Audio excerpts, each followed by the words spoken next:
میرا ہمارے ساتھ ہے, رپورٹ کرتی رہتی ہے وہاں سے اسلام آباد سے, لیکن اس پورے اکاؤنٹ کے اندر گزشتہ سال 6-7 مئی سے لے کر اور آج بھی جو پریس کانفرنس ہوئی سمیرا وہاں بھی موجود تھی. بہت شکریہ آپ کا. یہ کہیے گا مجھے کہ آپ اس پورے ایک سال کے اپنے ایکسپیرینس کو کیسے بتائیں گی, کیونکہ پاکستان تو پورے کی نظر یا تو ISPR کی ان معلومات پر تھی کہ کہاں تک معاملات پہنچ رہے, یا پھر جو انفارمیشن منسٹری سے آ رہا تھا, مگر سب کچھ اتنا سالڈ تھا کہ جو پاکستان نے بتایا سامنے رکھا اس پر دنیا نے یقین کیا. لیکن کئی گنا بڑا میڈیا بھارت کا جو کچھ بتا رہا تھا وہ ہمارے ہاں لطیفے بن گئے, اور بلکہ اس کے اوپر بہت سی میمز بھی بننا شروع ہوئیں. یہ آپ کا ایکسپیرینس, جذبات, فیلنگز اور اس بات کو پہنچانا کہ ہماری فوج کتنی تیار ہے اس پوری صورتحال میں کہ آپ بے پرواہ اور بے فکر ہوں, میمز بنائیں, راتوں کو جاگیں. اور لاہور میں تو ماحول ہی خیر بہت مختلف تھا کہ جب ڈرونز والا سلسلہ شروع ہوا تو لوگ اس کو بھی فالو کرتے رہے باہر سڑکوں پر نکل کے. آپ کا ایکسپیرینس کیا رہا, اور آج ایک سال بعد جو کچھ آج بتایا گیا یہاں سے آگے کیا فورسی کر رہی ہیں؟ بہت شکریہ عائشہ. اور کیونکہ لائٹر موڈ میں بات ختم ہوئی ہے پیچھے کامنٹ میں ہمارے وردی پینلسٹ کی, تو میں آپ کو یہ بتا دوں کہ جب میں نور خان بیس پر میزائل حملوں کی اطلاعات آئیں تو میں گئی وہاں پر رپورٹ کرنے, اور اچانک سے ظاہر ہے ایریا ایسے معاملے میں کارڈن آف ہو جاتا ہے, لوگوں کی بھگدڑ مچ جاتی ہے, لوگ بھاگتے ہیں ادھر ادھر. لیکن آپ کو یقین نہیں آئے گا کہ نور خان بیس کے بالکل سامنے کھڑے ہو کر میں اس وقت سما میں بیپر دے رہی تھی, میں لائن پر تھی اینکر کے ساتھ, اور میں نے دیکھا کہ ایک فوڈ ڈیلیوری والا کھانا لے کے جا رہا ہے کسی کا, اور وہ میرے سامنے سے گزرا ایسے. میں نے کہا کہ کیسی مزے کی قوم ہے کہ اسی علاقے میں میزائل گرنے کی اطلاعات ہیں اور کسی نے اپنا آرڈر پلیس کیا اور وہ کھا بھی رہا ہے. اینڈ ٹرسٹ می کہ وہ 1 گھنٹے کے اندر وہ ویڈیو اپلوڈ بھی ہوئی, اور آپ کی ینگ جنریشن نے اس بندے کو داد بھی دی آن لائن کہ جنگ تو لگی رہے گی, کھانا جو ہے وہ نہیں رکنا چاہیے. تو وہ it was a viral meme from Noor Khan Pindi سے. تو یہ ایک میری آنکھوں دیکھی بات ہے. پھر اس وقت ندیم ملک جو تھے وہ دیکھ رہے تھے نیوز کا وہ سارا سلسلہ, تو انہوں نے ان سے میری بات ہوئی.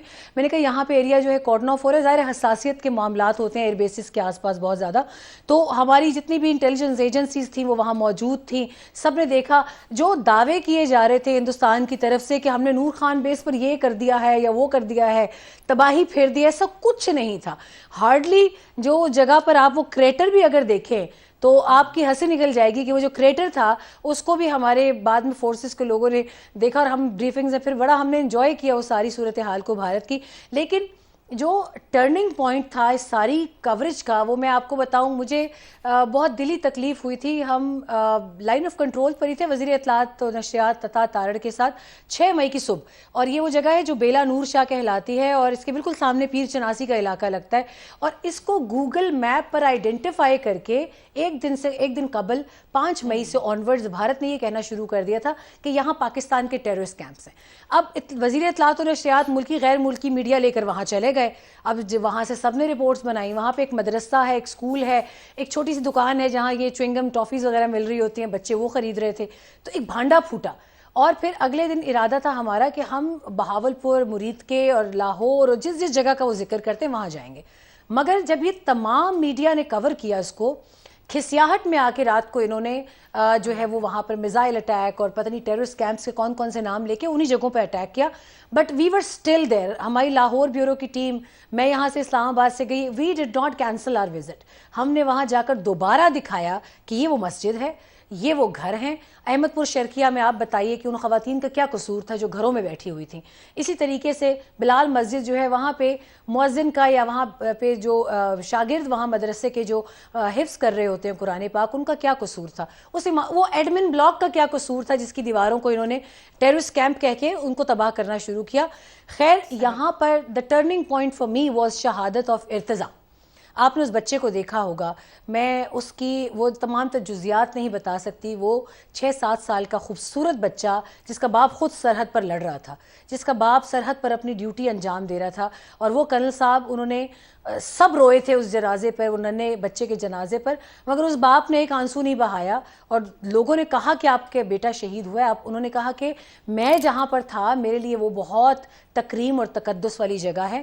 اور پھر بتایا انہی لوگوں نے کہ لائن آف کنٹرول کے اس پار جب آپ دیکھتے ہیں اپنی افواج کو, Ayesha this gives me goose bumps already, کہ ہماری افواج دوسری جانب چاہیں تو سول آبادی کو نشانہ بنا سکتے ہیں. آپ یہ سوچیں ہماری افواج چاہیں تو ڈبل آبادی کو نشانہ بنا سکتی ہیں، مگر نہیں کیا انہوں نے کولیٹرل ڈیمیجز میں. اور انہوں نے، اب میں آپ کو ہندوستانی میڈیا اور ان کی افواج کے شاطرانہ چال بتا دوں، میں نے خود اس وقت وہاں سے کور کیا سارا کچھ کہ ہم دیکھ سکتے ہیں انڈین پوسٹ کو. انہوں نے سول آبادی کو گھر خالی نہیں کرنے دیا. اب آپ ان کی شاطرانہ چال ملاحظہ کریں کہ جتنے لوگ ہوں گے ہماری پوسٹ کے آس پاس ان کو نقصان پہنچے گا تو ہم کہیں گے کہ پاکستان نے نشانہ بنایا، مگر پاکستان کے جوانوں کو، ان پائلٹس کو جو 8-8 گھنٹے جا کے ان کی ہواؤں میں ممبئی اور دلی کے اوپر پرواز کر سکتے ہیں، ان کے لیے کسی انسانی جان کو بچانا کوئی مشکل کام نہیں ہے. لیکن پھر 10 مئی تک مجھے اتنا یاد ہے کہ میری یہ پروفیشنل کریئر کا، کیونکہ میری زیادہ تر زندگی اور کریئر جنگوں میں ہی گزرا ہے، تو میرے لیے ایک اور جنگ تھی، مگر بہت جو ہے نا فخر سے سر بلند ہوا. اور میں نے وہ نوافل ضرور پڑھے جب ہم یہی ٹرانسمیشن روم میں تھے کہ میں نے کہا پائلٹ ہمارے جتنے ہیں وہ سلامتی سے گھر واپس آئیں. جب تک ایک ایک پائلٹ کا ٹچ بیس نہیں ہوا، I got information, we did not announce it on screen, لیکن میں نے کہا میں گھر جاتے ہی سب سے پہلے نفل پڑھوں کہ وہ ماشاءاللہ اپنے اہداف کو تسلی سے، درستگی سے نشانہ بنا کر پوری پروازیں بھر کر واپس آئے. تو دیٹ واز مومنٹ آف درست ہو گیا. اور واقعی یہ ایسے لمحات ہیں کہ سب کے لیے ایک یاد کے اندر یہ گڑ گئے ہیں کہ کس طریقے سے پاکستان نے وہ دن گزارے اور قوم کتنا یونائٹڈ تھی. زیغم صاحب، آپ کے خیال میں اس جنگ نے کیا کچھ بدل دیا ہے؟ سوشل میڈیا نیریٹو، خبریں، سائبر حملے، سب کچھ مل گیا ہے کیا آنے والی جنگوں کے لیے زاویے ہی بدل گئے ہیں؟ دیکھیے، سب سے اہم بات جو ہوتی ہے آج کی دنیا میں، جس کو کہتے ہیں پرزم، یا اس کو کہہ لیجئے اینک، کہ ہم دنیا کو کیسے دیکھتے ہیں، دنیا ہمیں کیسے دیکھتی ہے. تو اگر آپ اس کو دیکھیں تو دنیا جس اینک سے بھارت کو دیکھتی ہے وہ اینک بدل گئی. دنیا جس اینک سے چین کو دیکھتی ہے وہ اینک بدل گئی. دنیا جس اینک سے پاکستان کو دیکھتی ہے وہ اینک بدل گئی. اور پاکستان جس اینک سے خود اپنے آپ کو پاکستان کو دیکھتا ہے وہ اینک بھی بدل گئی. اور یہ امپریشنز خالی امپریشنز نہیں ہیں. ایک سال میں ان امپریشنز کے میٹیریل ریپرکشنز، عملی دنیا میں اس کے نتائج اور بہت بڑے نتائج ہم نے دیکھے ہیں. وہ اینک جس سے دنیا بھارت کو دیکھتی تھی کہ کم از کم اس ریجن میں تو اس کا کوئی مقابل نہیں ہے، ساؤتھ ایشیا میں تو اس کے سامنے کوئی نہیں کھڑا ہو سکتا، انڈین اوشن میں بھی اس کے سامنے کوئی نہیں کھڑا ہو سکتا، ایشیا میں بھی اس کے مقابلے میں اگر ایک طاقت ہے تو وہ چین ہے، اور اس کو ہم سپورٹ کریں گے تو یہ چین کے مقابل بھی کھڑا ہو جائے گا. آج کہاں ہے وہ بھارت؟ وہ بھارت جس کو فروری 2025 میں دوسرا لیڈر جس سے ٹرمپ صاحب ملے گئے تھے اپنے منتخب ہونے کے بعد، وہ کون تھے؟ نریندرا مودی صاحب. اور کون سا پاکستان جس کے خلاف انہوں نے توہین آمیز ٹویٹ کیے تھے. درست ہو گیا. اور مئی کے بعد کیسی اینک بدلی تھی دنیا کی سب سے بڑی قوت کی، وہ ہم نے دیکھا کہ پروٹوکول کو شہباز شریف اور آصف منیر کے نام کی تصدیق کرتے ہیں.